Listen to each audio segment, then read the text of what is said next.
경기도청에 대한 국정감사는 끝났지만 대장동 의혹을 둘러싼 난타전은 오늘도 국회 다른 상임위의 국정감사에서 계속될 것으로 보입니다. 이런 가운데 더불어민주당 이재명 대선 후보는 본격 대선 레이스를 앞두고 이낙연 전 대표와의 회동을 고심하고 있고요. 국민의힘은 윤석열 전 총장의 전두환 관련 발언의 후폭풍으로 시끄럽습니다. 국회로 가보겠습니다. 김승환 기자. 네, 국회입니다. 네, 오늘도 국정감사가 예정돼 있는데 대장동 이슈가 쟁점이 되겠죠. 네, 오늘 오전 10시부터 법무부와 공수처 등에 대한 법사위 종합국감이 실시되고 있는데 역시 대장동 특혜 의혹에 대한 질의가 가장 두드러질 것으로 예상됩니다. 남욱 변호사가 체포 뒤 이례적으로 석방돼 부실 수사 논란이 일고 있는 만큼 박범계 법무부 장관을 상대로 관련 질문이 쏟아질 것으로 보입니다.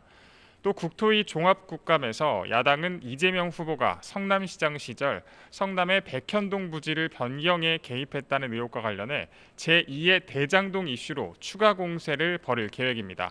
민주당 송영길 대표는 KBS 라디오에서 이번 대장동 국감과 관련해 한 방이 없던 게 아니라 국민의힘이 한 방 맞았다고 평가했고, 국민의힘 김기현 원내대표는 오늘 최고위 회의에서 이 후보가 어제 국감에서 말을 바꾸는 등 위중죄 처벌을 피하기 어렵게 됐다면서 검찰에 고발하겠다며 강경한 입장을 내놨습니다. 네, 오늘 여야 공방 주목되는 상황인데요. 대선 주자들 상황도 짚어보겠습니다. 더불어민주당에서는 이재명 후보 그리고 이낙연 전 대표 회동에 관심이 쏠리고 있는데 지금 나온 내용이 있습니까? 네, 이재명 후보는 어제 국감이 끝난 뒤에 기자들에게 약간의 시간이 필요하지 않을까 이렇게 본인의 사퇴 시점을 심사숙고 중이다 이렇게 말했는데요. 무엇보다 중요한 거는 경선 과정에서 이른바 명락대전으로 치열하게 맞붙었던 이낙연 전 대표와 회동을 통해서 원팀을 만드는 건데요. 양측이 물밑 조율을 하고 있는 가운데 이 일정과 함께 이 후보의 지사직 사퇴 시기도 정해질 것으로 보입니다.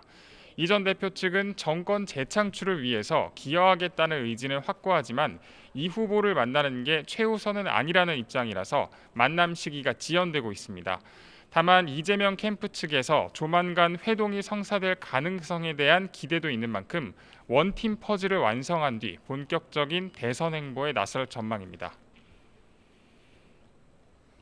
네, 국민의힘 상황도 알아보겠습니다. 윤석열 전 검찰총장의 전두환 관련 발언 논란이 계속되고 있지 않습니까? 네, 윤석열 전 총장이 전두환 씨를 두둔한 듯한 발언을 한 뒤 이준석 대표도 명백한 실언이다 이렇게 사과를 압박하고 있는 모양새입니다. 이 대표는 오늘 오전 여순 사건 희생자 위령비 참배를 시작으로 호남 민심 달래기에 나섰습니다. 잠시 뒤인 11시에 윤석열 전 총장은 청년정책 공약 발표가 예정돼 있는데요. 이와 관련해서 언급을 할지 주목됩니다. 유승민, 원희룡, 홍준표 후보는 오늘 언론 인터뷰 위주로 일정을 진행합니다. 국민의힘 대선 주자 4명은 내일 YTN에서 두 번째 맞수 토론도 벌이는데요. 유승민 전 의원과 윤석열 전 총장, 원희룡 전 제주지사는 홍준표 의원과 맞붙는데 맞수 토론인 만큼 더 치열한 격돌이 예상됩니다. 지금까지 국회에서 YTN 김승환입니다.